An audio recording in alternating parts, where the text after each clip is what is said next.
Sejam bem-vindos todos vocês que têm acompanhado nossos episódios. Primeiramente, eu me chamo Jackson Jax. Bom dia, boa tarde, boa noite, independente do horário que você está assistindo. E mais um tema, quando eu mudo, tudo muda. E hoje nós vamos falar sobre espiritualidade e negócio. Como que isso pode influenciar? Está aqui presente comigo, meu grande amigo e mestre, Jaziel. Seja bem-vindo, Jaziel. Bom, muito bom dia, boa tarde, boa noite a todos vocês. Olha, quero criar uma expectativa para todos que estão nos assistindo agora e dizer para vocês que esse bate-papo nosso será incrível. Vocês não têm noção da profundidade de conteúdo e de informação que nós vamos trazer hoje aqui. Então eu dou um conselho para você. Vai até o final do vídeo, ok? Então vamos lá, Dr. Jackson. Bom, é interessante que hoje nós vamos falar sobre essa questão da espiritualidade e o quanto isso pode influenciar. E eu começo a indagar no aspecto da parte profissional, da parte estrutural. É comum a gente encontrar na liderança uma mentoria, um conselhador ou um mestre, algo que me direciona para o meu futuro ou me direciona para aquilo que eu tenho como propósito. E como que eu faço de uma forma saudável, inteligente, emocionalmente, onde eu separo o que é propósito, o que é liderança e o que é influência, para que eu não entre numa rota de colisão. E aí eu gostaria de perguntar, mestre, e a minha pergunta elas são 3. Primeiro, qual é o impacto sobre a influência dessa liderança na minha vida pessoal, na minha vida familiar e na minha vida profissional ou na minha vida de carreira? Essa é a primeira pergunta. Maravilha. Então, nós precisamos entender algo que é a raiz da pergunta, né? Então, você fez 3 perguntas e eu posso entender 3 tipos de liderança. A liderança espiritual é a liderança de Deus sobre a sua vida. A liderança emocional, que é a liderança de você, com você mesmo. E a liderança física, que é a liderança de alguém que pode influenciar e potencializar os seus resultados. Então, eu costumo dizer que para que essa liderança ela tenha uma influência positiva, é muito importante você entender o conceito de liderança. O que é liderança? Liderança é a capacidade de influência. A partir de quê? Da minha experiência de vida. Então, você que é judeu, doutor, você sabe muito bem que os anciões, eles são muito valorizados, não só no Oriente, mas também na Ásia. Por que os líderes judaicos, e inclusive o sacerdócio, por mais que você viesse de uma família sacerdotal, você só assumiria o sacerdócio a partir dos 30 anos de idade. Jesus, ele foi enviado à Terra, mas ele só iniciou o ministério dele aos 30 anos de idade, justamente para cumprir o seu sacerdócio. Qual que é a ideia de você exercer uma liderança, um poder de influência social e no caso de Jesus, mundial, se não for pela sua experiência de vida? Eu costumo dizer que todos os obstáculos que você passa na vida são valores inescrutáveis que vão fazer de você um caminho para muitas pessoas. Por isso que Jesus diz, no mundo tereis aflição, mas tenha coragem. Então eu digo que liderança, essa capacidade de influenciar através das suas experiências de vida, faz com que você se torne apto para influenciar, né? Não dominar, mas influenciar. Eu não sei se eu me perdi aqui na pergunta, doutor. Não, perfeito. A pergunta era isso mesmo e a ideia da maturidade faz todo sentido. Bom dia, Anderson, tudo bem? Como é que tu tá, meu irmão?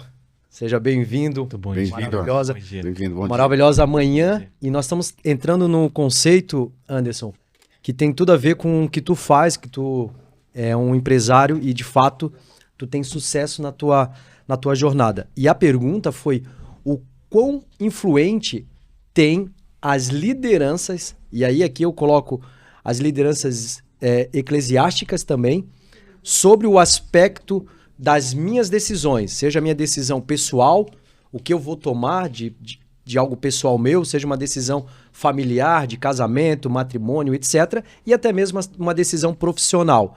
E o mestre trouxe a maturidade, e aí ele trouxe o conceito judaico, que mostra que existe um tempo cronológico para que esse tempo cronológico seja respeitado. E aí eu queria saber do teu posicionamento, o grau de influência que essa liderança tem numa sociedade. Muito bom. Incrível tema, né? Primeiramente, muito bom dia, boa tarde, boa noite. Muito bom estar aqui. Muito bom estar aqui, Jaziel. Bom revê-lo, bom revê-lo. Muito bom revê-los. E poder compartilhar e aprender também com duas mentes brilhantes aqui nesse podcast. Vamos lá. É um tema que eu amo demais. Liderança, influência, é um tema que, cara, eu sou apaixonado. Porque eu acredito que é só assim que a gente sai de um ponto A e vai para o ponto B. Tendo referências, tendo pessoas que, eu olho assim, cara, um dia eu quero ser igual àquela pessoa.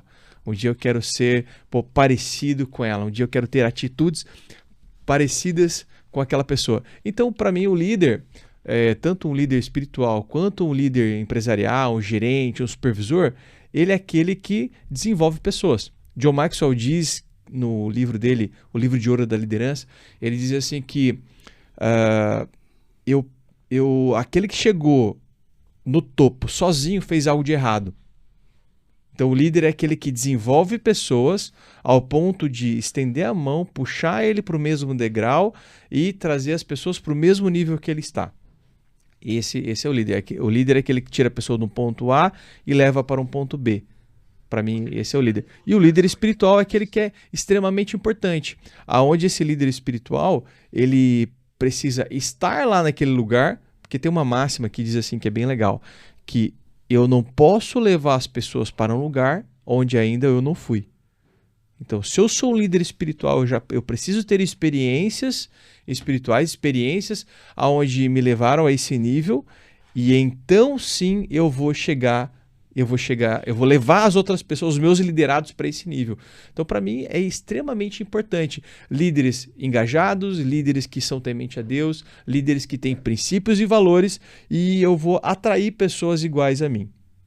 Eu gosto muito de uma frase que me chocou muito, eu já falei aqui, vou repetir nos podcasts anterior, doutor, que diz assim, ó, cara, eu tenho os liderados que eu mereço. Todo líder tem os liderados que merece.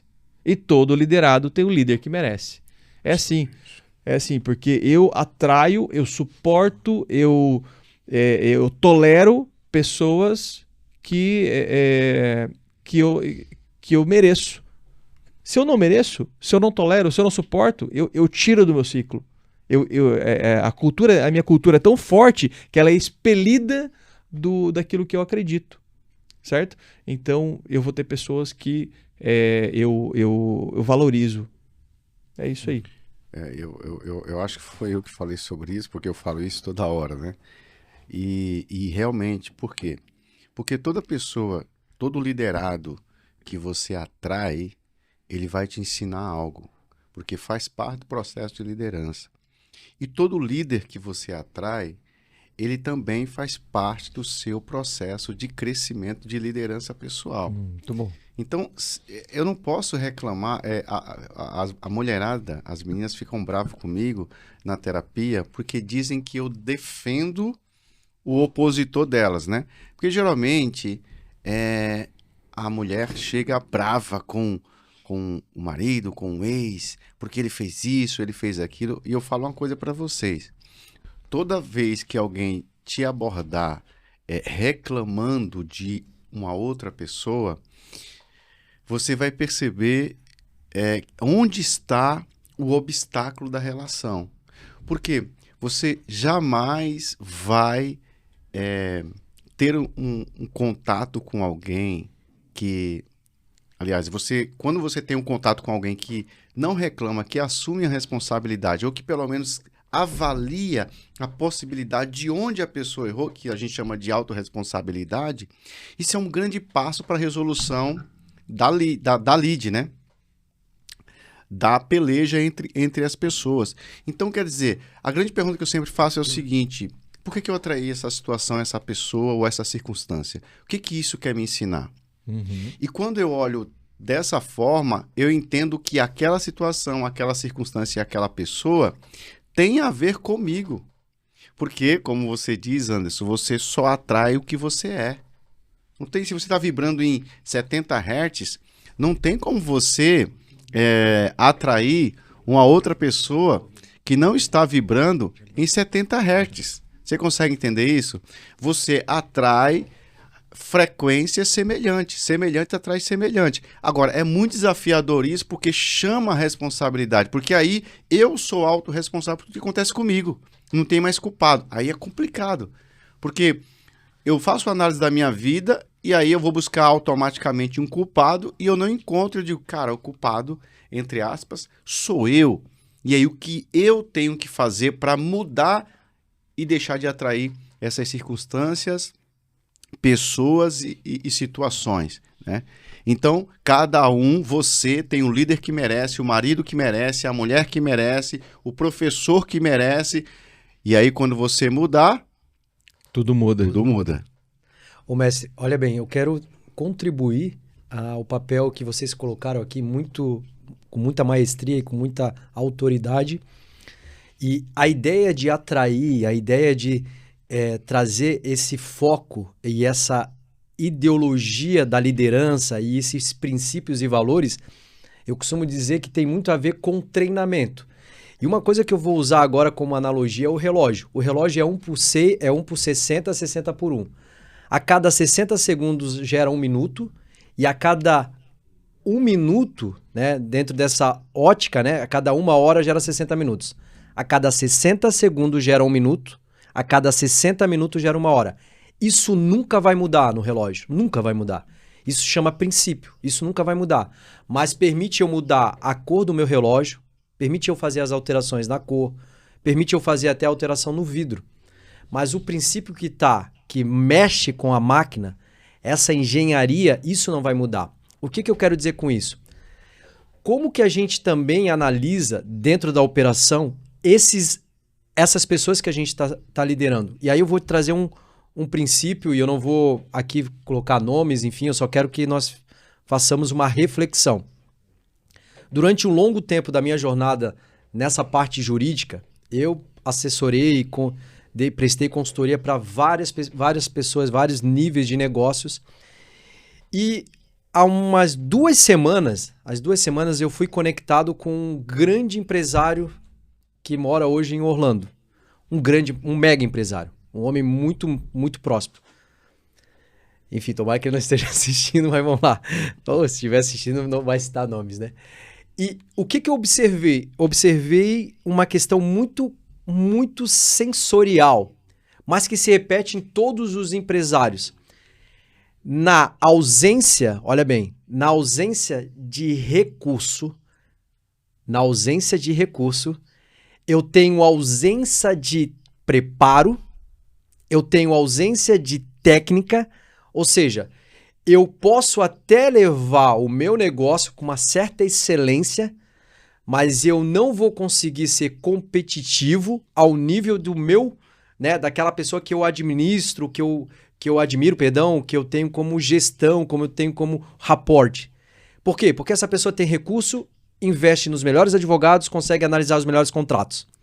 Essa pessoa tem recurso, internamente coloca uma contabilidade e consegue apreciar maiores análises tributárias para redução de recursos e despesas. Essa pessoa pega um profissional, treina ele, consegue deixar ele 2 ou até mesmo 1 mês. Eu trabalhei numa multinacional, a Perdigão, que hoje é a BRF, e eu fui para São Paulo e fiquei 1 mês de treinamento. O nível da empresa de deixar uma pessoa no hotel 1 mês treinando todos os dias, de segunda a sexta, das 9 da manhã às 5 horas da tarde, eu estava dentro de um treinamento. Durante 1 mês. Então, essa empresa, então o que eu vejo com isso? Existe algo que é o preparo. Deus coloca isso numa certa ótica no mundo espiritual. Paulo recebeu o chamado e ele foi já pregar? Não, né? Não. Ele levou mais de uma década. E ele ficou 3 anos na Arábia. Sim. Sem pregar para ninguém, só buscando aí preparo. E ele já estava com uma sequência de estudo. Paulo era discípulo de quem? Gamaliel. Que ele só teve que atualizar algum entendimento. É isso. Então, assim, ó, e não é só Paulo. A gente vai ver os discípulos que ficaram com Cristo nesse período de aprendizado. E ainda teve o pós-aprendizado. Então, assim, ó, o que eu vejo? No mundo espiritual, a preparação, ela é muito importante. Aí eu vou trazer de novo aquela ideia que eu comentei no começo. Eu falei sobre esse grande empresário e ele falou assim, Jacques, sabe qual foi a minha mudança de chave? Foi bem simples. Eu era operacional tático estratégico no começo. Eu saí de um país da África do Sul que explodiu uma guerra civil. Eu me vi indo para os Estados Unidos, tendo que recomeçar o meu negócio lá. E eu não tinha o recurso necessário para treinar, capacitar e etc, etc. Mas eu busquei a minha melhor performance, a minha excelência, mas a minha mente não mudou. Eu falei, quando eu começar a ganhar dinheiro, eu vou começar a treinar e formar as minhas melhores formações dentro da minha equipe. Eu vou trazer as melhores formações dentro da minha equipe. Mas passado um tempo, isso caiu em esquecimento e ele se perdeu. E ele começou a ver essa ideia como despesa, né, no sentido de, é uma despesa, então eu vou ficar por aqui mesmo, não vou investir nisso aqui nesse primeiro momento. E o que aconteceu, mestre? Ele viu necessário atualizar e performar a equipe dele. E quando ele fez isso, ele falou o seguinte, olha, eu ganho 100, pago 20 e retenho meus 80. Tá bom para mim. Mas quando ele treinou a equipe, formou, investiu na equipe, ele não ganhou mais 100. Ele ganhou 700, pagou 300 e lucrou 400. Ele não está mais lucrando 80. Ele entendeu essa técnica. Então, como que a gente percebe? Nós atraímos sim, mas nós somos os grandes responsáveis, porque a gente não consegue interpretar o mundo dos negócios. Isso também serve não só no mundo dos negócios, serve também nos relacionamentos. Como que eu comunico com a minha esposa? Como que eu gero atos? Enfim, Gary fala sobre as 5 linguagens do amor. Isso é verdadeiro. Isso é verdadeiro. Como que eu comunico essas linguagens com a minha esposa, com minha companheira, o meu companheiro, enfim. Isso também serve para os funcionários. Há um bom tempo eu pensava assim, Anderson e Jaziel, eu não posso ser amigo dos meus funcionários. Por quê? Porque eles vão pisar na minha cabeça e tal. Eu não posso. Aqui eu estou convidando a você ter um relacionamento e tirar a sua máscara. É você ser o líder. Ser líder é você ser você mesmo no seu melhor. Perfeito. No seu melhor. E aí eu passo para vocês e eu gostaria de que vocês falassem mais sobre o que é ser um bom líder e o que ele deve fazer para ser um bom líder. Então, é assim, ó. Como você falou, né? Um líder preparado, e eu quero que vocês percebam isso na prática, vocês que estão nos assistindo agora. Percebam na prática o que eu vou falar para vocês agora. Você vai perceber, vocês vão perceber que ao longo da jornada nos negócios, e o Jacques citou a família também, que de alguma forma existe essa liderança também familiar, mas vocês vão perceber que dependendo da fase que você está vivendo, você cria vínculos de influências diferentes. Você vai ver fase da sua vida que você vai ter ao seu redor perfis de pessoas que são muito parecidos com você. Então, se o líder ele é preparado, a tendência ele é atrair que tipo de perfil de pessoas? Pessoas mais preparadas. Só que o grande desafio nosso é o seguinte, por exemplo, digamos que você é um cara que não gosta de ser liderado. Só que você agora vai liderar uma equipe. Qual é o perfil de pessoas que você vai atrair? Eu tenho uma frase bem legal aqui, assim, ó. Aquele que não serve para servir, não serve para viver. É justamente. Não, então, assim... Perdão, aquele que não vive para servir, não serve para viver. Então, essa é uma dinâmica divina, espiritual, né? Que o próprio Jesus, ele utilizou essa dinâmica. E aí Jesus fala assim, ó, todo que o Pai me der, virá até mim. E o que vier a mim, de maneira nenhuma eu lançarei fora. No capítulo 17 de João, Jesus fala o seguinte, Pai, eu santifico a mim mesmo para que ele seja santo. Aí eu comecei a refletir, eu falei, peraí, como é que você se santifica para que ele seja santo se a santidade é um ato individual? Mas Jesus tinha um conhecimento muito profundo que a física quântica descobriu agora, que eu só vou atrair aquilo que eu sou. Então Jesus diz, para que eu tenha ao meu redor pessoas santas, eu preciso me santificar primeiro. Então ele diz, Pai, santifica-me para que eles sejam santos. Então quem que é o cristão? O cristão é aquele que tem a frequência vibracional de Cristo. Caso contrário, não é cristão, é um religioso. Só que para elevar essa frequência, eu preciso de uma força espiritual que conhece essa frequência de Jesus, que é o Espírito Santo. O Espírito Santo, ele entra dentro de você, ele altera a sua vibração interna até que você chegue na mesma frequência de Cristo e assim você começa a ouvir Cristo, sentir Cristo e ter força para seguir a Cristo. Essa lei de liderança, ela ocorre em todos os aspectos. Então, como você falou, eu trabalho muito isso na terapia. Jaziel, eu só atraio para a minha vida homens manipuladores. Aí os homens dizem assim, eu só atraio para minha vida mulheres mandona. Claro, às vezes eu brinco dependendo da personalidade da pessoa e eu falo assim, é o que você merece hoje. Mas vim pagar para você falar isso para mim? É o que você merece hoje. Porque esse homem controlador só veio mostrar para você o quanto você não assumiu a sua liderança, o seu auto-amor e o seu propósito. Porque uma mulher manipulada por um narcisista ou alguém que tem essa capacidade de manipular é uma pessoa que perdeu o seu propósito e é um dependente emocional. Caso contrário, Anderson, ela jamais deixaria alguém manipulá-la. Então, cada um tem um companheiro que merece para aquela fase, porque o objetivo daquela pessoa que você atraiu é para que você tenha um espelho. Tenha um espelho. Então, o meu funcionário, ele é descompromissado. Peraí, como é que eu sou com meus compromissos? O meu funcionário, ele é muito rígido, como eu falei, né? Ele é muito mandão, ele quer mandar em mim. E aí... Bom, eu vou entrar aqui num negócio que foi uma percepção minha. Tem pastores que reclamam. As ovelhas da minha igreja são rebeldes. Gente, isso aqui é matemático, aprendam isso. Isso aqui foi anos percebendo. Isso que eu estou falando para vocês aqui não foi agora que eu aprendi. Eu não li em lugar nenhum. Foi percepções do dia a dia.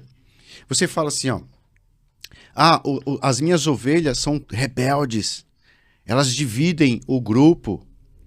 E você pode fazer uma pesquisa e não tenha medo de errar e perceba quem é o pastor daquele pastor, quem é o líder dele. Geralmente ele não tem líder. Não tem. E aí ele não tem autoridade de influência para liderar os seus subordinados. Por quê? Você só atrai aquilo que você respeita. Uhum. A unção que você respeita é a unção que você atrai. Se você é o meu líder, mas você não aceita a liderança, você não tem um líder, eu sinto que você não tem autoridade para me liderar. E isso é algo imperceptível. Imperceptível. Jesus não precisava forçar ninguém para segui-lo. Ele só precisava, como você disse, vocês falaram, ser. Sim. Só ser. Seja você... Vai ter pessoas que não vai querer te seguir porque não é compatível com o seu ser. Mas vai ter uma quantidade gigante que vai te seguir. Então, cada um tem um líder que merece nesse aspecto. E isso aqui é matemática, vocês podem experimentar. Ah, o meu filho não me respeita. Você pode olhar para esse pai e ver se ele respeita o pai dele. Né? Ah, a minha filha é muito rebelde. Aí eu falo, como é que você é com a tua mãe? Cada um tem um filho que merece. Agora, como é que eu viro essa chave? Quando eu entro no processo que a gente falou de 3 tipos de liderança, quando eu me submeto a Deus, através do ensinamento de Cristo, da palavra de Cristo, quando eu faço uma análise da minha liderança, isso é autoliderança, e quando eu me permito ser liderado. O maior processo de cura ocorre quando você faz uma pergunta. Eu estou iniciando um projeto agora, espiritual, e eu falei, Deus, como é que eu começo para dar certo? Sabe o que Deus falou para mim? Procure conselheiros. Perfeito. Mas eu já sei o projeto, eu já desenhei tudo, já está na minha mente. Procure conselheiros. Pessoal, essas 3 perguntas que o doutor acabou de fazer é ouro, tá? É ouro. Anota, toma nota disso, porque essas 3 perguntas para o teu processo de liderança é ouro. Bom, eu vou responder então a pergunta do Jacques. Pessoal, como eu desenvolvo um líder? Me reconheço que é um bom líder. Vamos lá, eu vou contar aqui 2 histórias. Eu, quando tinha 14 anos, eu trabalhei em um restaurante de comida típica alemã, lá no interior do Paraná. E esse restaurante, doutor, ele era liderado por um senhor. E eu tinha 14 anos e estava ali limpando as mesas e ele chegou para mim, seu burro, eu já não falei para você que não tem que separar as mesas antes de limpar? Você é um burro mesmo, você não presta para nada, tá louco? E eu saí dali chorando, né? E depois, um outro final de semana, trabalhava esse final de semana. No outro final de semana, eu tava carregando uma caixa de cerveja para repor o freezer. E tava pesado, era magrinho, pequenininho. E ele falou assim, cara, você é um fracote mesmo, né? Você não serve nem para carregar uma caixa, né? Tá louco, dá aqui essa caixa. Pegou na minha mão e saiu. E esse era um tipo de líder que eu tive. Só que eu trabalhava no outro restaurante também, é um restaurante japonês, do Hiroshi, o Hiro. Cara, quando eu chegava no restaurante, o Hiro, ele tava lá limpando, ajudando a limpar as mesas. Eu pegava uma vassoura para varrer o chão, ele pegava a vassoura para varrer também. Aí eu falava, cara, ele não precisa varrer o chão. Mas eu entendi que ele não estava varrendo o chão porque ele tinha que varrer o chão. Ele estava varrendo o chão para me mostrar como que tinha que varrer o chão. Para mostrar de que forma tinha que varrer o chão. E ele sempre me falava, o chão tem que ser varrido assim. Para repor a bebida no freezer, ele chegava do meu lado, ele falou, Anderson, é assim que repõe a bebida no freezer, ó. Assim você pega, gira o rótulo para cima, porque quando você for procurar uma Antártica, você sabe que a Antártica está ali. Quando você for procurar uma Skol, você vai saber que a Skol está lá. Você não vai precisar ficar virando rótulo caçando. Na hora que tiver um movimento, você vai achar muito mais rápido. Vocês perceberam a diferença de liderança? Aí você me pergunta, em qual restaurante que eu fiquei? Eu fiquei no restaurante japonês, porque eu não suportava mais pisar naquele restaurante daquele líder que foi um líder muito ruim para mim. Ele liderava com imposição, ele liderava brigando, aquele líder que liderava com o pé no pescoço. Ele não pedia, ele mandava. E o que acontece? Ele ficou sem funcionário. Ele ficou sem um bom funcionário. Eu não era um mau funcionário, eu era um bom funcionário. Fazia tudo que me pedia e mais um pouco. E ele ficou sem funcionário. E aí você me pergunta, gente, tá tão ruim de mão de obra, tá tão ruim para contratar. Aí a reflexão é, eu estou sendo um bom líder? Essa é a reflexão. Eu estou sendo um bom patrão? Eu estou, até antes de vir para cá, eu mandei um áudio no grupo dos meus líderes lá, supervisores e gerentes. Eu falei assim, pessoal, uma palavra de um líder, ele até convence alguém, mas o exemplo, ele arrasta, tá? Aquela frase, né? Faz o que eu faço, faz o que eu falo, mas não faça o que eu faço. Cara, isso não serve mais, isso é para os hipócritas. Que, eu até te aconselho bem, mas viver... você tem que parar de fumar, tá? Você tem que parar de fumar, porque fumar faz mal pro pulmão. Doutor? Que bom, vou tentar parar. Mas e o doutor com a caixa de cigarro do lado? Quer dizer, eu fumo, mas você não pode fumar, tá? Porque fumar faz mal. Mas, cara, isso não vai convencer ninguém, não vai arrastar ninguém. Então, o líder, para mim, resumindo essa questão, o líder é aquele que inspira as pessoas. Você olha para Jesus, você lê ali os evangelhos, você fala assim, uau, que líder, ele te inspira, cara. As respostas que Augusto Cury, ele foi estudar a vida de Jesus, não foi Augusto Cury. Augusto Cury também. Augusto Cury também. Augusto Cury também, mas o maior ateu, eles consideravam o maior ateu do país. Augusto Cury também. Augusto Cury? Foi Augusto Cury. Cury. Augusto Cury, ele foi estudar os evangelhos com a mente da psicologia e ele foi ver a mente de Jesus, a mente do humano Jesus. E ele percebeu que as atitudes de Jesus, quando ele era exposto a certos graus de intensidade e decisões, a certos graus, ele tinha atitudes e ações que não cabiam na mente humana. Cara, esse tipo de atitude que Jesus teve não cabe na mente humana. E ele tentou fazer outra coisa, ele tentou pegar os evangelhos e falar assim, não, isso aqui foi criado por um bando de Galileu que contaram uma história da carochinha e colocaram lá para as pessoas ver. E ele lendo e estudando profundamente as falas do evangelho, ele identificou que era impossível para uma mente humana criar tal situações. Na época ainda, né? Na época que a criatividade era escassa, não tinha tanta tecnologia que temos hoje, não tinha tanta informação quanto temos hoje em escala, era impossível pessoas criar tal história de uma pessoa. Então o Augusto Cury ele chegou numa decisão do seguinte: Jesus, ele não era humano. Jesus ele não tinha uma mente humana. Ele sim estava aqui em carne e osso como um ser humano, mas as ações que ele tinha não eram humanas. Essa é a atitude a resposta que Augusto Cury chegou. Então eu começo a olhar para a vida de Jesus e começo a me inspirar nele. A forma que ele liderava, a forma que ele tratava as pessoas, a forma que ele agia, a forma que ele conduzia os seus discípulos, a forma que ele deixava ser liderado pelo Pai. Porque, não, Jesus era um líder, né? Beleza, como o doutor disse, cara, você está sendo liderado por quem? Até Jesus era liderado, cara. Ele falou assim, eu só faço aquilo que o Pai me manda fazer. Olha só, eu só faço aquilo que o meu mestre me manda fazer. Então, a pergunta é, eu vou encerrando essa minha resposta agora indo para uma reflexão e uma pergunta. Por que muitos líderes, eles até eclodem, vão até uma parte, eles até saem da semente, vão até uns 20 centímetros, eclodem ali e depois eles morrem?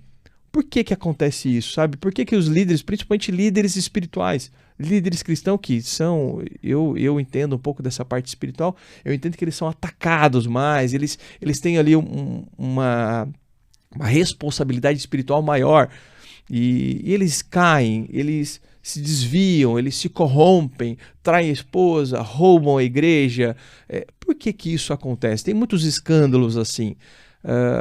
É porque eles não são liderados, eles não têm um líder de fato. O que acontece, doutor? Na sua decisão, eu sei que você atende muitos lugares, muitas pessoas assim. É uma reflexão para a gente. Por que isso acontece? Perfeito. Primeiramente, uma ótima colocação e uma pergunta de extrema importância e de profundidade. Primeiro, nós somos humanos e a gente tem que entender que pessoas precisam de pessoas. E tudo que Deus faz está direcionado a pessoas. E entender esse primeiro papel, entender que a gente precisa estar no ambiente onde tem pessoas e precisamos dessas pessoas para que a gente se avance. Deus poderia fazer um milagre sem utilizar as pessoas? Com certeza, Ele é Deus. E a sua soberania não está taxada ou colocada, observada numa regra ou numa norma. Mas Deus utiliza pessoas para que essas pessoas abençoem outras pessoas. O grande problema que eu vejo hoje na liderança eclesiástica, inclusive eu mentoro um pastor e às vezes a gente observa isso, o grande problema que eu vejo está ligado na sua posição. E muito mais do que isso, Anderson, no seu orgulho. Então, assim, ó, é muito mais fácil. E o orgulho é a queda de todos os males. Eu costumo dizer que o orgulho é o mal do século, é o mal da terra, é o mal do espiritual. Pelo orgulho o diabo caiu, pelo orgulho reis perderam a cabeça, pelo orgulho reinados foram destruídos. Tudo se baseia no orgulho. E esse orgulho vai preceder a tua queda. Então, o que eu observo? É muito mais fácil um líder... Lembra que eu acabei de falar no começo que eu atendi um grande empresário? É muito mais fácil um empresário se submeter a algo espiritual, porque há necessidade de evolução e de crescimento, e é difícil um mega empresário se submeter a um empresário abaixo dele. De ele ir para uma consultoria, uma mentoria, ele entende o orgulho, vai dizer o seguinte, o que esse empresário, essa pessoa vai me ensinar se aonde eu já cheguei eu tenho um sucesso? No mundo espiritual acontece muito isso também. No mundo eclesiástico, perdão, acontece muito isso. O que essa pessoa, o que esse presbítero, o que esse pastor pode me orientar, pode me instruir naquilo que eu já sou bom, naquilo que Deus já me colocou o poder, naquilo que Deus já deu a autonomia para mim. Então, e o outro, a exposição desse medo, a exposição dessa ideia de errar, essa falácia, e a Bíblia vai colocar que grandes homens de Deus, profetas maiores e menores, reis, erraram, reconheceram o erro e exporam o erro para que fossem curados, Davi, né? Restaurados e aí sim perdoados. O que eu, líder espiritual, que por uma questão de disfuncional organizacional, comecei a separar valores, de repente comecei a direcionar uma organização de valores, desviando esses valores, como desvio de verbas. O que eu for falar isso, o que a igreja vai pensar? Porque nós somos muito bons para julgar. Então, esse primeiro posicionamento de uma liderança espiritual, Anderson, eu vejo é como a famosa sentinela purificadora. Ou seja, eu estou aqui sendo um guardião e eu tenho que mostrar a minha santidade, a minha pureza. As pessoas não podem chegar e olhar a minha falta de santidade, a minha falta de responsabilidade, a minha falta de compromisso. E isso ele colocou na mente dele. E Deus convida as pessoas para um relacionamento. E a ideia dessa eu posso, eu quero, eu faço, e aí o que tu falou, Jaziel, faz todo sentido, eu não tenho acima de mim uma liderança, e aí essa liderança, ela se auto-pune e de fato é um auto mesmo, né? E se auto-corrige. Então eu vou punir assim, eu vou ficar 2 cultos sem pregar. E isso já vai ser uma correção, eu já posso voltar à palavra, porque o reino do céu tem pressa, eu preciso acelerar as coisas do reino do céu. Então assim, ó, há mais erros naquelas pessoas onde há uma autoridade de não procurar ajuda, e o erro que eu falo é não procurar ajuda. Há mais erros das pessoas com autoridades espirituais, eclesiásticas, de não procurar ajuda e não reconhecer que precisa ajuda, do que aquelas pessoas. Por isso que se nós formos pegar um paralelo do mundo dos negócios, olha bem, um paralelo do mundo dos negócios, difícil, o mundo, se nós formos falar igreja e mundo dos negócios, há escândalo no mundo dos negócios? Com certeza há. A gente viu aí, isso é notório e sabedor, eu que estudo a prática do direito tributário, sei como eu posso falar com propriedade. A questão da Odebrecht. A Odebrecht foi um escândalo que envolveu a corrupção mais clássica e mais visível, nada mascarado dentro de uma sociedade capitalista e dentro de uma sociedade que rege normas e leis. E é de se cumprir. Só que nesse aspecto existe uma coisa que se chama a transparência, que nós falamos pelo compliance. Então a empresa ela acaba não sendo subjugada porque a empresa fala o seguinte, existe 2 pessoas aqui. Existe a pessoa jurídica e existe a pessoa pelo sócio. E eles são bem separados nos atos que correspondem à ilegalidade da norma e da lei. A cultura e a normatização interna vai fazer isso. Ou uma lei vai definir isso. A igreja deve ter esse mesmo aspecto. Existe a igreja, a denominação, e existe o pastor. Quando o pastor é ferido, quando o pastor é atingido, a igreja não pode ser atingida. A igreja tem que ser protegida. E o grande problema que eu vejo dentro dessas incorporações, eu já falei que é orgulho, já falei que é a vaidade, o que eles vão pensar de mim, mas onde eu tenho uma autoridade única, onde eu tenho uma decisão que não é monocrática, é uma decisão diretiva, a tendência de eu ter um só governo e eu determinar e fazer o que eu bem entender. Aí vira monarquia. Vira uma monarquia. Por isso que as grandes corporações, como eu acabei de falar, Odebrecht e outras empresas, elas têm um concílio. Elas têm uma sociedade dentro delas. Por mais que eu tenha um presidente ou eu tenha lá um CEO dentro do negócio, mas existe um grupo que vai decidir. E se tu observar bem algumas igrejas, enfim, as igrejas que têm conselhos que vão definir se o pastor vai ser transferido, eu vou dar um exemplo que eu posso dizer, dentro do judaísmo. Então, dentro das sinagogas, eu vou definir qual rabino que vai ser transferido, qual que não vai ser, o conselho vai decidir isso. O rabino é uma autoridade espiritual, mas não é uma autoridade eclesiástica para decisões administrativas e sucessórias dentro do negócio. E até mesmo para decidir se vai vender aquele templo, se vão comprar outro, existe um conselho. Há mais dificuldade de uma queda, de um escândalo, de um desvio, porque existe esse conselho, do que outra coisa. Então, tu pode observar que existe um conselho onde Paulo e Pedro se discutiram e falam, mas a liderança é ele, há um concílio. E Paulo foi até Pedro e falou o seguinte, olha, o que tu decidir está decidido. Eu entendo que pregar para os gentios é o propósito de Cristo, mas o que está decidido, está decidido. E ele foi consultar, né, dentro da sua liderança espiritual e ele entendeu isso. E ele entendeu pelo também o seu comportamento. Falou assim, mas eu falo com o centurião também. Então, assim, ó, o que eu vejo, né, Anderson? 3 pontos. Primeiro, a questão de orgulho, né, dentro dessa liderança eclesiástica e também liderança de negócios. Quando tu é o único dono, tu decide. Esse é o grande problema. Segundo, eu vejo, além do orgulho, eu vejo uma questão de vaidade. O que vão falar, o que vão pensar, o que vai acontecer se eu diminuir esse cargo, se eu sair, o que eles vão dizer.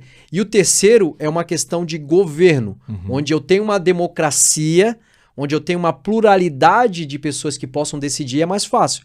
Agora, quando eu sou singular, ímpar, rei para decidir, a tendência de queda é muito maior. Tanto que eu fiz o quê? Eu peguei uma empresa e eu coloquei a empresa, eu sou o único dono, vamos fazer um acordo de sócio para único dono? Sim, porque nós vamos nomear um conselheiro nesse acordo de sócio. E esse conselheiro vai ser resposta para decisões que são extremamente técnicas e com chaves, que nem eu, advogado, nem tu temos poder e autoridade e autonomia para decidir. Coisas extremamente técnicas. O conselho vai fazer isso para ti. Inclusive vai verificar se vai fechar ou não. Isso é importantíssimo dentro da ótica. Então são essas 3 coisas. Primeiro, a questão do orgulho, vaidade e conselhos. Conselheiros. Muito isso. bom, muito bom. Mestre Jaziel, o senhor é um grande estudioso da mente humana, da mente, dos comportamentos do ser humano. Como que o ser humano, um líder, age, a mente dele age quando ele está no momento de tomar uma decisão importante? O que impede ele de pedir conselho? O que faz ele tomar uma decisão errada no momento de estresse? Ou, melhorando um pouco a pergunta, em quais situações eu devo tomar uma decisão importante, em quais situações eu não devo tomar uma decisão importante? Então, assim, gente, as minhas respostas aqui sempre serão baseadas na raiz do problema, tá? Eu poderia trazer aqui várias respostas pautadas em vários conceitos, mas eu gosto muito da praticidade, né? Esses anos de laboratório, lidando com pessoas, eu prefiro trazer um conceito mais prático, mas eu poderia trazer muitos fundamentos técnicos, mas vamos falar do que eu vejo na prática lidando com pessoas. O que acontece? Todos nós fomos formados 50% cromossomos masculinos, 50% cromossomos femininos. Todos nós somos gerados de uma célula de uma mãe e da célula de um pai. Ou seja, nós somos 50% nosso pai e 50% nossa mãe. E toda a nossa vida, inclusive a longevidade, vai depender do meu olhar e do meu relacionamento com essa fonte de vida. Por isso que Efésios capítulo 6, versículo 1, 2, diz o seguinte: honra o teu pai e a tua mãe, para que te vá bem e tenhas longevidade na terra. Por quê? Porque essas duas células, esse conjunto de cromossomos, é a própria vida que você vai desenvolver ao longo dos relacionamentos. Agora, preste atenção no que eu vou falar para você. Se um líder eclesiástico ele tem um ressentimento com a figura masculina, ele terá muita dificuldade de buscar conselhos. Por quê? Porque quando na mente humana, na psique humana, se fala de liderança, que é a essência humana, para onde que ela vai? Ela vai para o masculino. No nosso subconsciente, quando a mãe diz, eu vou falar para o seu pai quando ele chegar, é muito mais forte do que ela mesma corrigir, sim ou não? Uhum. Por quê? Porque no nosso inconsciente tem o estabelecimento divino de como deveria ser. Deus constitui Adão e coloca Eva como a sua adjuntura. Isso está intrínseco dentro de nós. Então imagine eu que excluí, rejeitei e não aceitei o pai que eu tive. Um exemplo. Esse sentimento de rejeição e exclusão me torna alguém rebelde à autoridade. Só que eu vou desenvolvendo a minha espiritualidade e você vai perceber que essas pessoas, você vai ver o histórico, tiveram muitos problemas com líderes. E o que acontece? Essas pessoas sempre vão ser atraídas para líderes parecidos com seu pai. Que aí vai fazer essa pessoa... Nós temos milhões de desigrejados hoje. Quem são os desigrejados? Desigrejados são pessoas que não resolveram as suas questões paternas e maternas. Ponto. E aí eles atraem o mesmo perfil de líder, e aí eles acham que a questão é o líder, mas a questão é a relação com a autoridade. Então não tem, olha o que eu vou falar aqui para você, não tem como você compartilhar o seu coração e buscar conselho se você é o inimigo da autoridade. E aí o que acontece? Eu entro para dirigir uma igreja com essa rebelião contra a autoridade.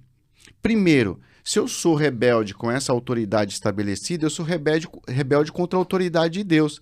Então, para mim, vai ser mais importante entrar em acordos humanos com você do que obedecer o que Deus me falou. Deus te chamou e te estabeleceu, mas como eu tenho uma rebelião contra a autoridade, eu vou ter dificuldade de ouvir a Deus. Então, para que eu consiga definitivamente ouvir conselhos, eu preciso resolver essa questão paterna. Jaziel, pensem o que vocês quiserem, eu estou falando de laboratório de mais de 10 anos. Eu estou falando de mim também. Não tem, isso é um princípio divino, por isso que nos 10 mandamentos tem o quê? Honra teu pai e tua mãe. Vem depois de quê? Dos mandamentos relacionados a Deus. Nós temos nos 10 mandamentos 4 mandamentos relacionados a Deus e 6 mandamentos relacionados ao próximo. Logo, em seguida, que é o 5º mandamento, vem honra o teu pai e tua mãe. Você termina a sua relação com Deus nos 10 mandamentos e inicia com o pai. Porque o pai é Deus na terra. Por que o pai é Deus na terra? O pai é Deus na terra no sentido de gerar vida. E quando você rejeita o seu pai, a sua mãe, você rejeita a própria vida. E quem que é a própria vida?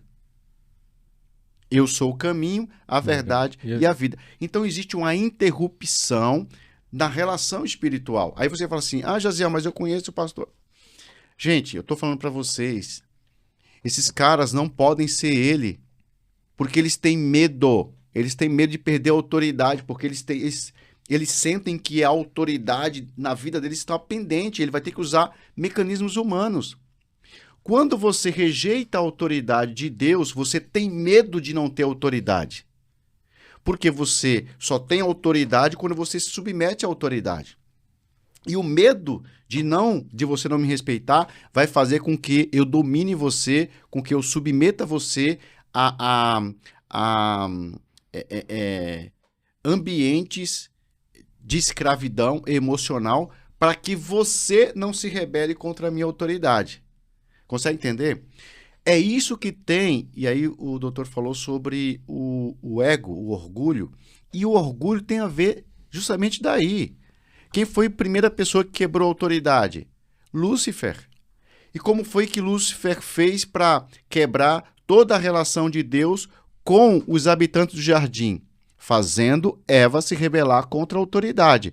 Então, Eva se rebelou contra a autoridade estabelecida do jardim, que era o Adão, e Adão quebra a autoridade de Deus que o estabeleceu como líder do jardim. O que acontece?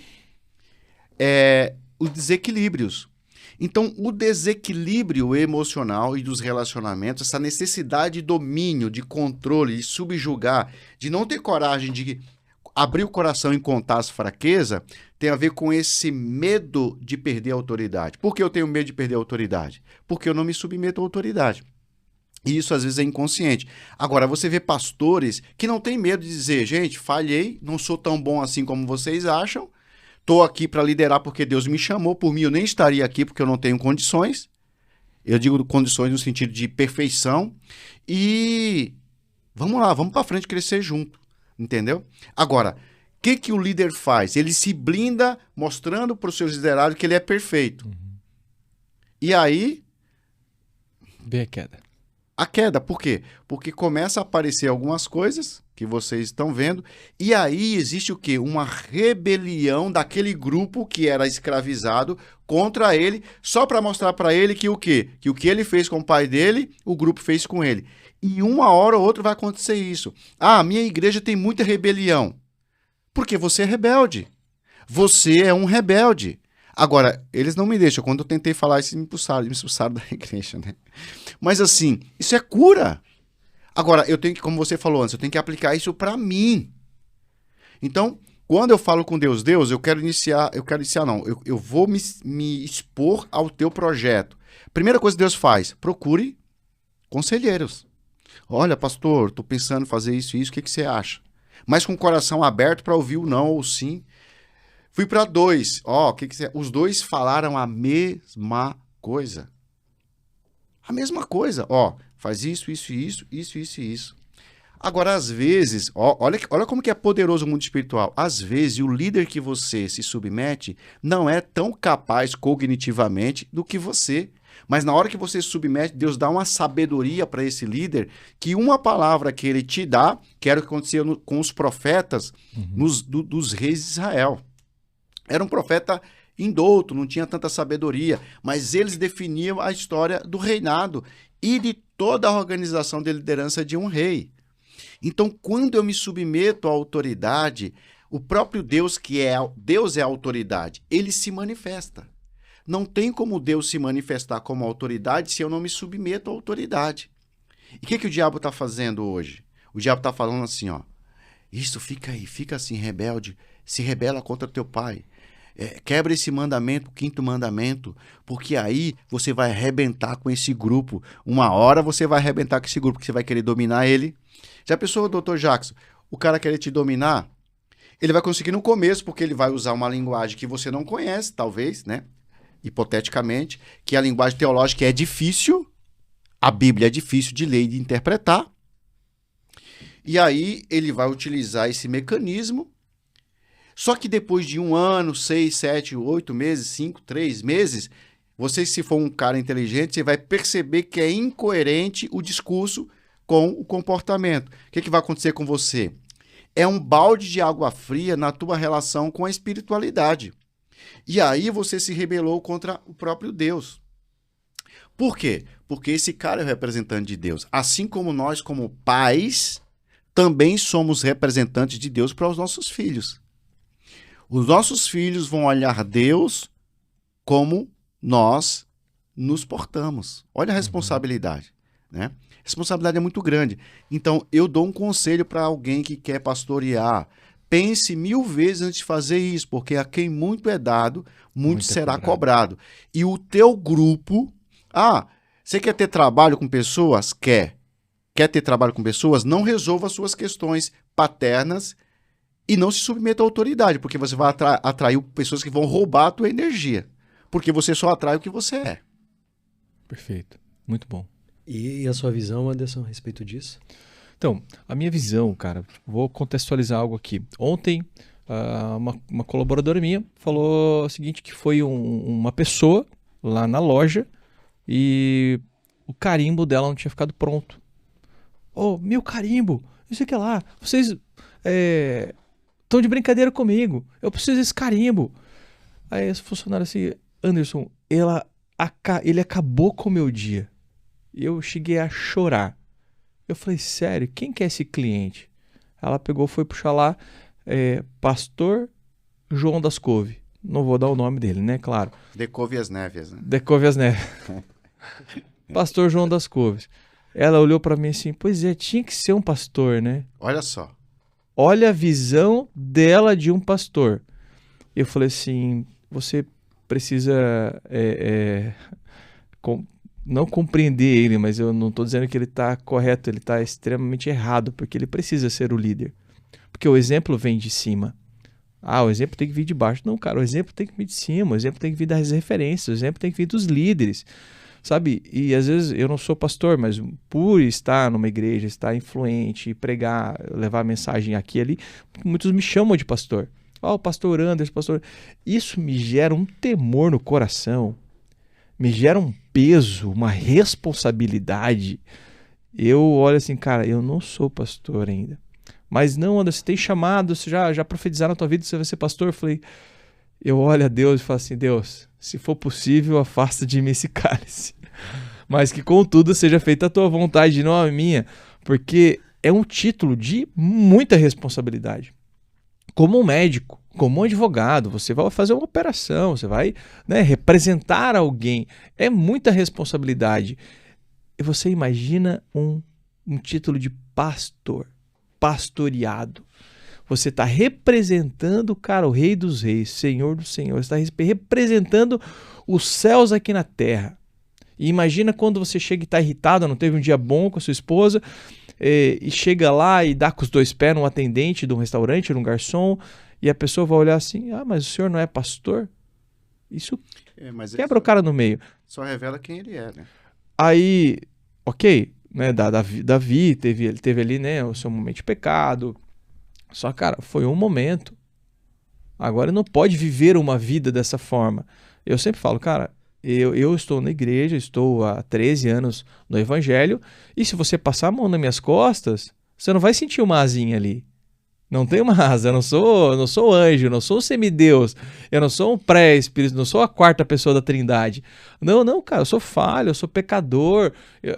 Paulo, cara, eu amo Paulo, cara, porque ele diz assim, eu não sou digno, pois me considero o maior dos pecadores, cara. Paulo, cara, eu acho que Paulo era um anjo, só pode, porque o homem era o homem era bruto, o homem era inteligentíssimo, escreveu a maior parte do Novo Testamento. Ele só foi levado até o 3º céu só. Ele teve uma experiência lá no 3º céu com Jesus, né? E ele se considerava a pior dos pecadores. Imagina nós aqui, também sou pecador, mas o que eu preciso fazer? Eu não sou santo, eu estou em processo de santificação. Então é um processo, até a minha morte, eu tenho que entender, você tem que entender, que nós estamos em processo de santificação. O dia que você for santo, bater no teu peito e falar assim, cara, eu sou santo, Deus vai te recolher. Deus vai te recolher, porque você está pronto para ir para o céu. E a santidade é o equilíbrio do instinto. E para equilibrar o instinto, eu preciso de uma influência das minhas emoções, porque cérebro instintivo, cérebro emocional, cérebro racional. Não dá para entender isso na Bíblia, não tem dessa forma. Bíblia fala de coração, guarda o teu coração porque dele saem as fontes da vida. Por quê? Porque o coração tem 40 mil neurônios. Mas se eu não for buscar ajuda para entender isso, eu não consigo resolver as questões. A Bíblia diz que nós vivemos num corpo corruptível, mas feliz é aquele que se vive sobre o jugo do Espírito Santo, que vive sobre a conduta do Espírito Santo. Quando eu vou tomar uma decisão, quando eu entendo que eu estou emocionalmente abalado, eu não vou tomar uma decisão. Quando eu estou emocionalmente triste ou feliz demais, eu não vou tomar uma decisão importante na minha vida. Então, muitos líderes espirituais, eles estão emocionalmente abalados, estão irritados, estão tristes, feridos pelo membro da igreja, por uma ovelha que o traiu, por alguém que o deixou. Ele está emocionalmente abalado e acaba descontando nas ovelhas. Não tem aquele pastor que pega a vara e bate na ovelha, em vez de falar, conduzir, ele começa a bater? Porque o problema não está na ovelha, o problema está no pastor. É aquilo que você falou. O problema está nele, está no coração, está na mente dele. Por que acontece isso, Anderson? Por que, Jaziel? Por que, doutor? Porque ele não tem alguém que o discipula, não tem alguém que o trata, não tem alguém que o acompanha. Eu tenho comigo, eu ouvi uma frase, não sei de quem que foi, mas assim, que todo ser humano devia ter um psicólogo. Até os próprios psicólogos têm os psicólogos deles. Então, se nós tivéssemos alguém para nos acompanhar, nós líderes, para nos acompanhar, nos discipular e nos apontar o caminho que às vezes a gente não está vendo, a gente vai cometer menos erro. E eu cheguei olha só que engraçado, um dia eu cheguei para a pastora, eu estava num momento assim da minha vida muito irritado. Eu estava irritado, eu estava nervoso, eu cheguei para ela assim, pastor, eu preciso falar contigo. Ela, que foi? Não, eu preciso falar contigo, vamos ali rapidinho. Então tá. O que tá acontecendo? Eu olhei pra ela e falei assim, pastora, põe a mão na minha cabeça, ora por mim que eu tô endemoniando, eu acho, pastor. Falei brincando, claro. Mas eu falei pra ela, é urgente, eu preciso muito de um discipulado, de uma oração que só põe um óleo na minha cabeça, sei lá, faz o quê? Me bate com a minha cabeça na parede, ou alguma coisa assim, porque eu entendo que eu não estou no meu estado de espírito normal. Se alguém olhar atravessado para mim, eu vou dar no meio dele. E geralmente eu sou uma pessoa muito calma, muito tranquila. Mas eu já fui muito estressado, já fui muito irritado, minha esposa está aqui, ela sabe, eu conto isso em outros lugares, eu já tratei ela muito mal. Eu achava que submissão era estar debaixo, eu falava e tinha que acontecer, Então eu já estive nesse lugar e é um lugar que eu não quero voltar. É um lugar que a minha natureza humana quer voltar, mas o espírito que está em mim não vai me deixar voltar. Só que para mim não se deixar voltar para esse lugar, eu preciso colocar o meu orgulho embaixo dos meus pés, colocar a minha prepotência debaixo dos meus pés e olhar para o meu líder e falar assim, eu estou endemoniando, eu acho. Ora por mim que eu estou no estado crítico. O pastor Lucinho, ele fala assim, uma frase muito legal, que é assim, é melhor confessar a tentação do que confessar pecado. Então, confesse uma tentação antes de confessar o pecado. Porque se você não confessar a tentação, vai dar pouquinho, você vai confessar o pecado. Então, procure seu líder espiritual, procure ele, procure um psicólogo, um terapeuta. Nosso irmão Jaziel está aqui, é um mestre incrível, me atendeu há pouco tempo. É sensacional, você precisa, te centra, te alinha, te traz direcionamento, e você vai viver uma vida muito mais leve, uma vida muito mais uma vida sem julgo, sem peso e entendendo quem você realmente é. Posso dar um recado aqui? Eu vou dar um recado para você. Você que é nervoso, você que é irritado, você que não tem paciência, você que tem um pavio curto, eu tenho sangue quente. Olha aqui para mim. Você não é assim. Você não é assim. As circunstâncias da vida te fez assim. O tempo te fez assim. Mas você é imagem e semelhança de Deus. Você é Deus. Você tem a oportunidade de ser Deus na terra. Não deixa que esse teu gênio te domine. Deixa que o Espírito Santo de Deus te domine. E você vai poder bater no peito e falar assim, já não sou mais eu que vivo, mas é Cristo que vive em mim.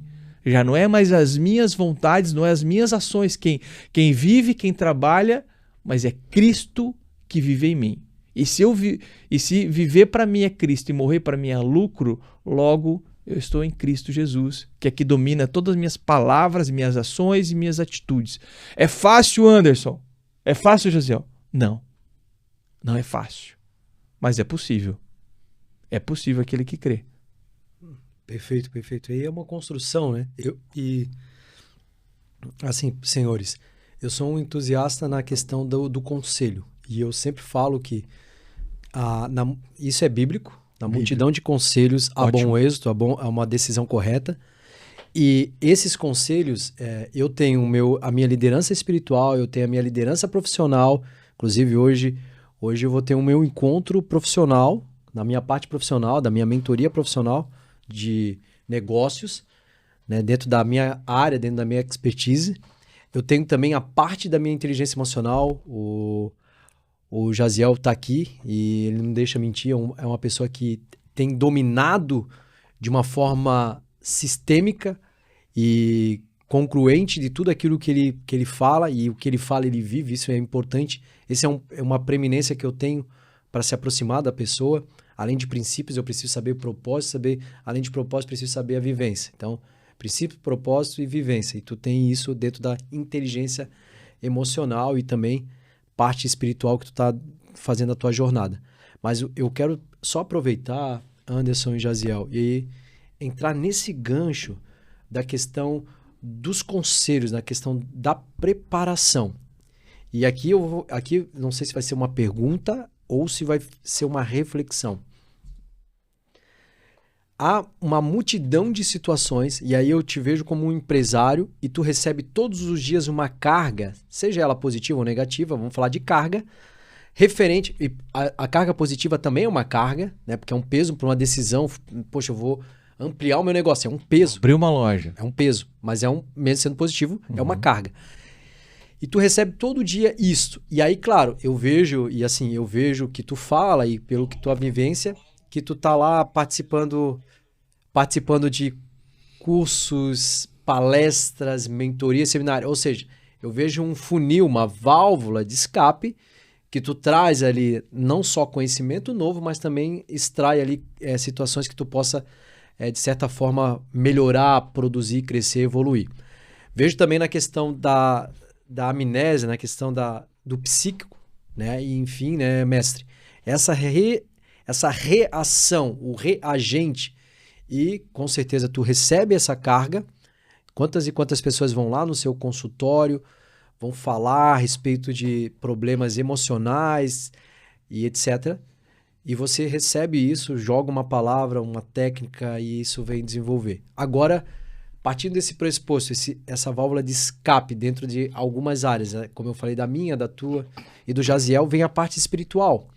Por isso que eu fomento, mais uma vez, a parte de conselhos. E por isso que eu fomento, mais uma vez, a parte de confiança e fidelização. O que eu vejo nos dias de hoje... Assim, ó, pessoal, eu vou fazer aqui um relato, mas também uma comparação histórica. Nós somos privilegiados. Por que nós somos privilegiados? Porque o Espírito Santo habita em nós. E assim, meu amigo, se o próprio Filho de Deus, se o próprio Yeshua, Jesus Cristo, falou o seguinte: farás milagres maiores ainda do que eu faço. E uma das coisas, essa conexão do Consolador, e ele habita em nós, e a palavra habitar é morar, é habitat, morar, é estar aqui, e nós estamos em comum relacionamento direto com ele, e essa parte... Eu procuro verdadeiros adoradores que adorem em espírito e em verdade. E aí a gente vai refletir lá no Velho Testamento que não existia isso. Que havia uma comunicação, eu posso dizer que era uma comunicação, de certa forma, relacional, mas temporal, e não atemporal, porque eu precisava estar em santidade, eu precisava gerar algo para que eu me conectasse, eu precisava relacionar um ambiente para isso. E o ambiente foi o próprio Cristo que relacionou isso. E antigamente eu tinha que fazer um ambiente. Então nós vamos ver Abraão, nós vamos ver Moisés, a gente vai ver Josué, a gente vai ver Davi, a gente vai ver Isaías, Eliseu, etc, etc. Grandes homens de Deus que operavam milagres, tinham esse nível de relacionamento, mas sempre preparando o ambiente, sempre preparando santidade, enfim. E nós, privilegiados, recebemos tudo isso gratuitamente, a um favor de Deus, e ele só pede uma coisa para nós, é a obediência, mas há um favor de Deus. E a gente que recebe esse lado espiritual, que é o Espírito Santo, sobrenatural, a própria palavra de Deus, através do seu Filho, o perdão dos nossos pecados, e era para a gente potencializar, como a gente viu os grandes apóstolos, que somente um que foi ceifado, não pela dor, né, mas pelo tempo, que é o João na ilha de Patmos. O restante todos foram ceifados, né, e aí a história vai contar, uns foram crucificados, outros perderam a cabeça, outros pela espada, enfim, pelo amor do evangelho e levaram isso de uma forma séria e de uma forma real e verdadeira, que até hoje a gente tem o resquício e o legado disso. E aí a gente vai ver dos grandes heróis pós-modernos, a gente vai ver Smith, a gente vai ver Megazord, a gente vai ver os irmãos Avializens, a gente vai ver o Barry, da Rua Azusa, a gente vai ver Spurgeon, nós vamos ver Martin Lutero, John Hus, os grandes missionários que revolucionaram e levaram o evangelho e colocaram seu corpo a favor disso. E aí a palavra fala, aquele que levar sua cruz e perder a sua vida, ganhar-se-á. Mas aquele que lutar para a sua vida vai perder. Isso tem a ver, e se nós olharmos bem a questão da cruz, não era aquela cruz física onde Jesus teve um certo ponto que não conseguiu carregar, e nós tivemos ali a parte onde... Mestre, tu que é teólogo, bom, enfim, que o soldado romano pede pro... Simão Sirineu. Isso, Simão Sirineu, né? Simão Sirineu peça para que ele ajude, ele não tem nada, não tem parte com ele, não é discípulo, só está acompanhando a multidão e vendo os... Ele está voltando ao seu trabalho. Isso. E curiosamente ele está ali, naquele ambiente, e ele fala, o que está acontecendo? E ele tem esse papel que é registrado nos anais da palavra de Deus, para que todos lembrem, para que todos mantenham isso. O que eu vejo com isso? Por que eu trouxe esse exemplo da cruz? Muito mais do que uma cruz física, nós temos que ver uma cruz emocional e espiritual. Por isso que o homem de Deus, Paulo, ele fala sobre metanoia, mudança da mente, e ele foca muito sobre isso, sobre mudarmos a nossa mente, mudarmos a forma de ver e analisar. E mente tem a ver com emoções. Cada vez mais eu consigo observar que as emoções, juntamente com a espiritualidade, elas são um gatilho espiritual e um gatilho processual para a sua vida. Davi era muito, muito maduro nas suas emoções.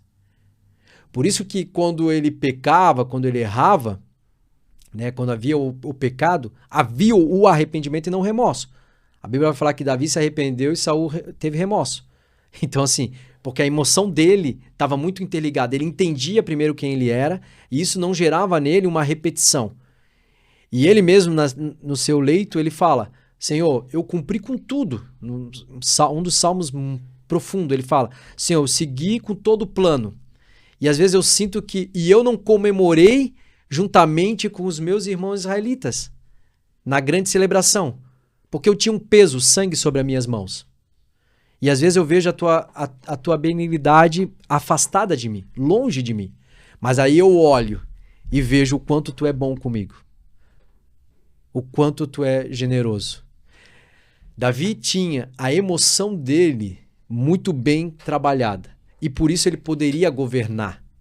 Governar de forma madura, de forma sábia e de uma forma de discernimento. E aí sim, o filho dele é premiado, e aí nós vamos falar de maturidade, que ele recebe a maturidade, a sabedoria e o discernimento sem precisar passar pelo processo cronológico. Entendeu? A única coisa que eu aprendo com isso, pessoal, e aí eu quero que vocês reflitam, é isso.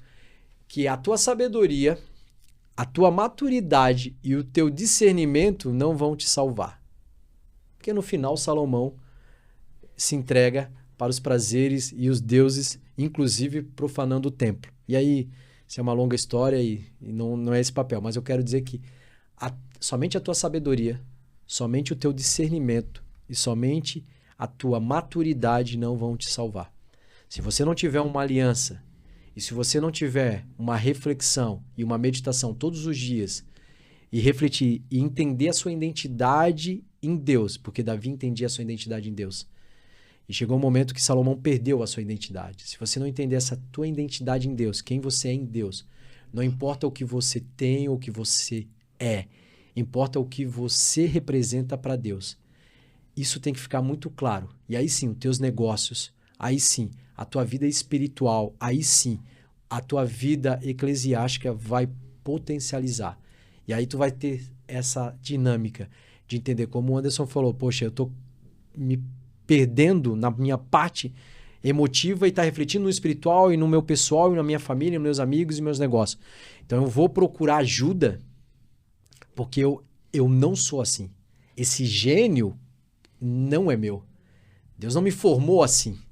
Entendeu? Isso foi ao longo construído por traumas e lembranças e estímulos que foram gerados e gerados na minha vida e criou esse muro de concreto. Mas Deus te chama para derrubar esse muro, assim como foi em 1989, dia 20 de novembro, o muro de Berlim foi derrubado e diziam que era impossível, no qual dividia a Alemanha Ocidental e a Alemanha Oriental e se tornou uma Alemanha só. Assim como foi em Jericó, o muro se derrubado, assim Deus quer derrubar esses muros que tu tem colocado e tornar uma ponte para um relacionamento. Muros vão cair e a ponte vão permanecer. Uau. É isso. Muito bom. Eu vou colocar uma ilustração, pegando um gancho aqui teu, sobre Salomão e Davi. Salomão, cara. Salomão, ele foi tão inteligente que a rainha Sabá, ela chegou, falou, uau, me falaram que você era inteligente, mas vindo aqui te visitar, é muito mais do que eu imaginava.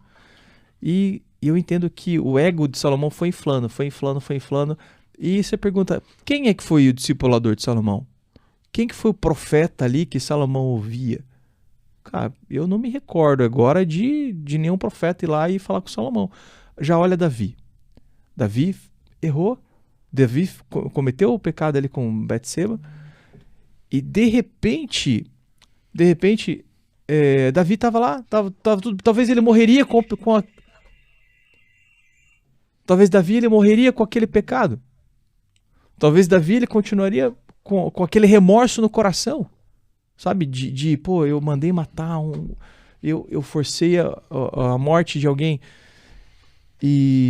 Mas não. Ele fez aquilo que o mestre falou. Ele ouviu a voz de Deus através do profeta. Ele ouviu um conselho. O profeta chegou para ele e falou assim, você fez errado. Ele imediatamente, ele se colocou no lugar de erro, de renúncia, e se arrependeu do seu pecado, pediu perdão a Deus, e enfim, e teve toda a história. Então, colocando esses dois balanços, alguém aqui que era o homem mais sábio do mundo, ok? Não vamos tirar esse mérito dele, mas a sabedoria dele fez com que ele tivesse o ego muito inflado e ele não ouviu ninguém, a única voz que ele ouvia era dele. E aqui Davi, com um coração segundo a Deus, a qual errou também, mas ouviu um homem de Deus, ouviu o conselho, voltou atrás, se arrependeu e se tornou um grande homem, se tornou uma grande referência para nós. Então, esse é o grande desafio do mundo eclesiástico, né? Dos líderes eclesiásticos e dos empresários. E por que não dizer também dos pais, né? Dos líderes familiares. Esse processo todo que a gente está falando é de entrega. Não existe liderança sem entrega. Não existe. Quando Jesus ele vai começar o ministério dele, a primeira coisa que ele faz é submeter a uma autoridade. Jesus era o Filho de Deus. Ele vai, antes de iniciar o ministério, ele vai até o Jordão e ele pede para ser batizado por João. João fica assustado. João diz assim, Não, eu é que devo ser batizado por você. E não você ser batizado por mim. Aí vem a chave. Guarda o que eu vou falar para você aqui. Isso se aplica não só no mundo espiritual, isso aplica em todos os aspectos da vida. Jesus diz assim, ó, não, você vai me batizar, mas por agora, para que se cumpra toda a justiça. Que justiça que ele está falando? Ele está falando de um princípio que desbloqueia a nossa liderança e que nos leva a um lugar de amplitude na vida. Uhum. E aí, o João batiza ele. Olha que interessante. Quando Jesus se submete à autoridade que João batiza ele, a Bíblia diz que o céu se abre. Isso nos ensina o quê? Que a liderança espiritual depende da sua disposição de se submeter à liderança humana. Jesus se submete a João Batista e aí o céu se abre e sabe que Deus fala para ele, esse é o meu filho amado em quem me comprazo. Mas Deus não falou isso antes dele se submeter à autoridade. Deus só fala isso depois que ele se submete à autoridade. E aí a luta espiritual, os desafios espirituais ficam mais plausíveis. A relação com o meu instinto, com o controle dos meus instintos, elas ficam submetidas a mim a partir desse processo. Jesus vai sendo levado pelo Espírito ao deserto e o diabo tenta eles nas 3 áreas, na espiritual, na emocional e no instinto. E Jesus venceu. Por que Jesus venceu? Porque primeiro ele se submeteu à autoridade humana, pediu conselhos, rodeou de pessoas sábias. Segundo, ele recebe a paternidade e a liderança de Deus, porque ele se submeteu à vontade de Deus. Terceiro, ele é levado pelo Espírito ao deserto e ali ele vence os seus instintos. Por que nós temos um núcleo e um grupo de cristãos tão fracos em questão de lidar com os seus instintos? Porque não passaram por esse processo. O Tiago e o Judas, ele ensina sobre os líderes que caem no adultério, os líderes que são corruptos e que roubam recursos da igreja. E tanto Judas como o Tiago diz que o motivo dessa queda são os seus instintos. O Judas diz assim, ó, são homens que amam o seu ventre, ou seja, os prazeres, o alimento, são adúlteros, prazer sexual, são avarentos, os prazeres financeiros de poder. Então, você vai perceber ali em Judas que a problemática desses escândalos tem a ver com essa insubmissão à autoridade. Então, se eu não me submeto à autoridade, eu estou a um passo de um escândalo, seja esse financeiro, seja esse sexual, seja esse comportamental. Se a gente pegar e fazer uma triagem de tudo que aconteceu até hoje, desses escândalos de mídia, eles sempre vão se enquadrar nesses aspectos. Veja como que aquele indivíduo se submetia, a quem ele se submetia, a quem que ele buscou ajuda, a quem que ele chegou para dizer assim, ó, olha, eu estou com um desejo muito grande por alimento, eu estou viciado em fast food, eu preciso de ajuda. Não vai. Ou eu estou viciado em pornografia, por favor, quem pode me ajudar? Não vai. Ah, eu estou sendo tentado por uma irmã da igreja. E aí ele não vai falar para quem? Aí não tem coragem de falar, porque está tentado, porque é homem, porque é mulher. E aí vai levando, do jeito que pode, até fazer o quê? Aconteceu o que aconteceu. Então, gente, o Salomão, ele fala isso, né? Na idade já de maturidade dele em Provérbios, Salomão diz assim, para o jovem, olha, quando você passar por uma casa que tiver uma mulher perfumada, que o marido dela pegou um saquetel de ouro e foi para uma cidade distante, e ela te convidar para entrar na cama dela, na casa dela, falando que a cama já tem pétalas de rosa, que ela já colocou a mirra, não entre. Não entre lá. O que Salomão estava fazendo? Aconselhando. Aconselhando. E Salomão disse que se ele seguir esses passos, ele vai cair num poço de morte, porque a mulher astuta, Salomão chama de mulher astuta, ela é o poço de morte. Então, como que eu faço para vencer os meus instintos? Eu preciso me submeter à autoridade. Agora, escolha a autoridade certa. Porque o que é autoridade? Autoridade não é alguém que sabe mais do que você. Autoridade é alguém que Deus estabeleceu com uma certa maturidade que você não tem. Então, esse é o segredo. Agora, para gente que teve disfunções, eu digo para gente me incluindo, com paternidade, realmente é um trabalho muito profundo para a gente olhar para uma autoridade e fala que eu discuto, como diz o outro lá, né? É difícil. Agora, o evangelho, gente, é tão fácil, o evangelho é tão simples. O evangelho se resume o seguinte: relacionamento e responsabilidade. Todos os versículos da Bíblia vai falar sobre relacionamento e responsabilidade. E a pregação de Jesus é: se submeta ao meu ensino. Ou seja, a pregação de Jesus é submissão. Se submeta ao meu ensino. Se coloque debaixo daquilo que eu falo que vai dar certo. Por quê? Porque o grande desafio da humanidade é o desafio de Lúcifer. Submeter-se a Deus. Esse é o maior desafio da humanidade.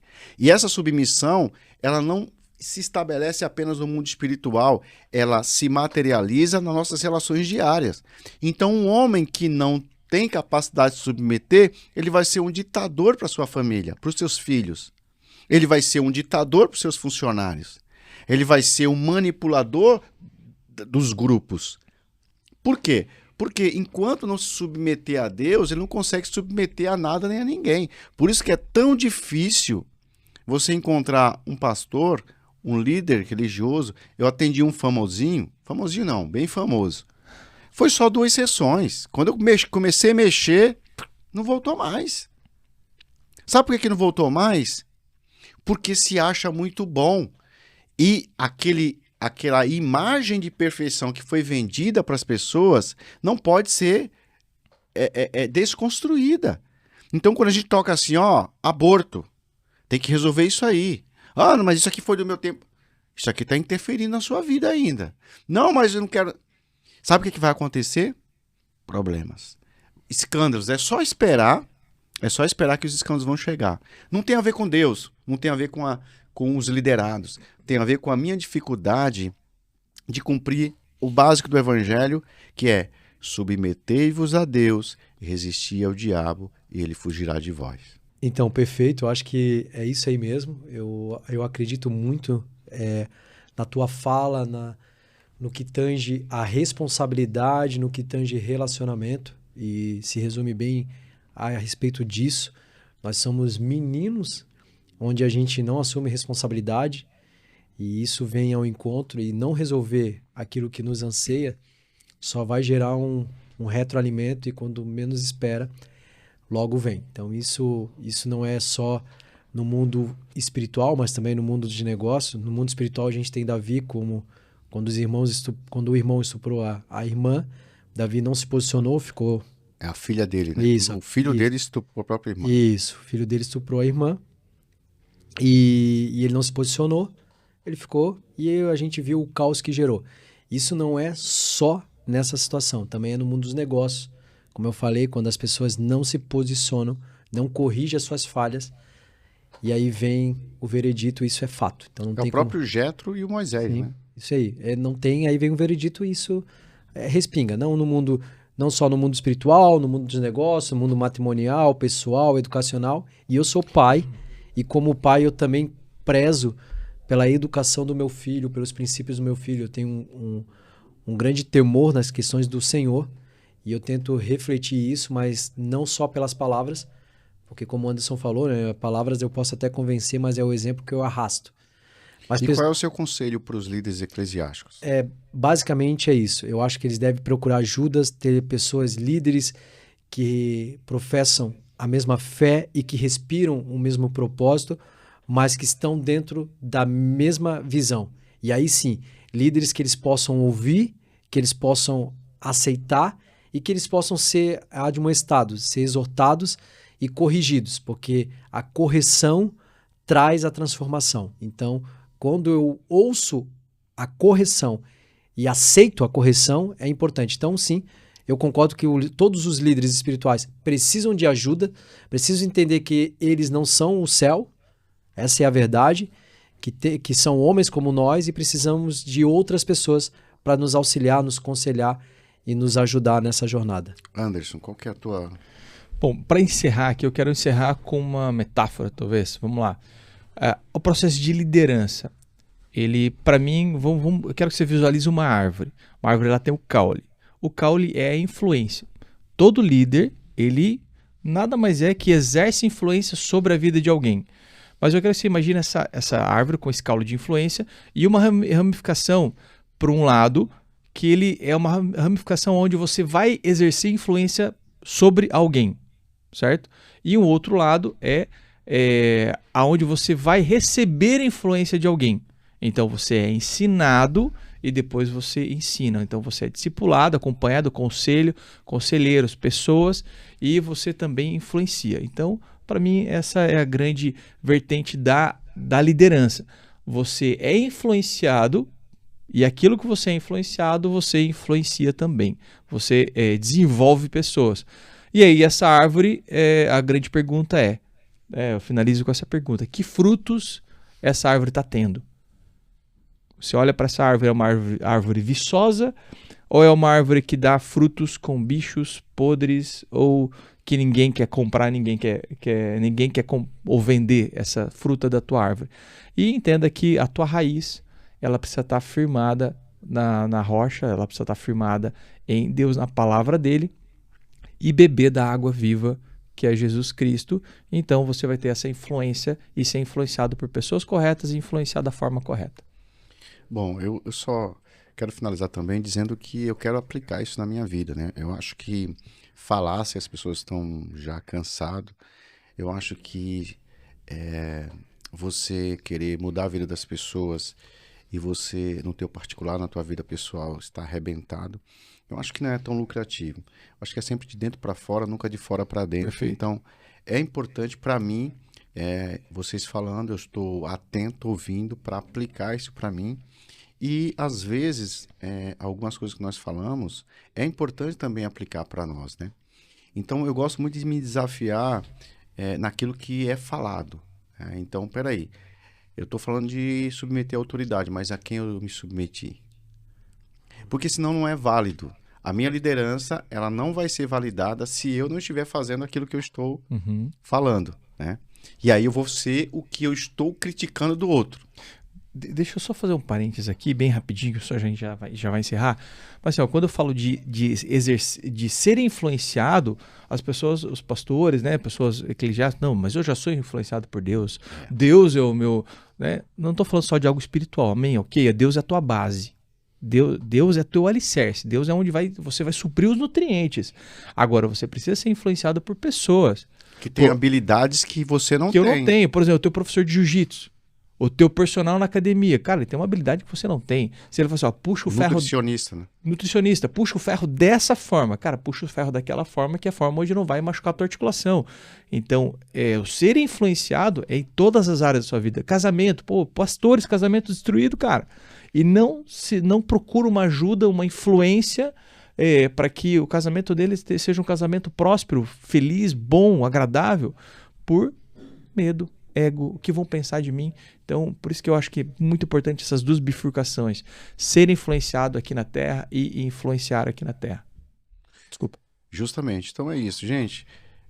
Eu quero agora agradecer a todos vocês que estão nos assistindo aqui, dizer que foi um privilégio poder compartilhar conhecimento com vocês.